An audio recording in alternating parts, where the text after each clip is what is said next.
صباح الخير عليكم. بما اني عندي برد حبيت اقول لكم بعض الاكسبريشنز اللي ممكن تستخدموها لما يبقى عندكم برد. طيب اصلا انفلونزا بالانجلش اسمها ايه؟ اسمها فلو. طيب لو انا عايزه اقول ان انا جالي دور برد او عندي دور برد هقول I have a cold. I have a cold. وممكن اقولها I got a cold. I got a cold. both are right.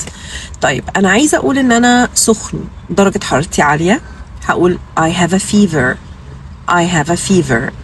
طيب لو أنا حاسس برعشة في جسمي بقول I have chills. I have chills. لو أنا زوري وجعني عندي ألم أو احتقان ممكن أقول my throat hurts. My throat hurts. ادعولي بقى أقوم بالسلامة إن شاء الله من الدور اللطيف ده. و don't forget to like and share and save the video. و please اعملوا subscribe لليوتيوب channel. باي باي.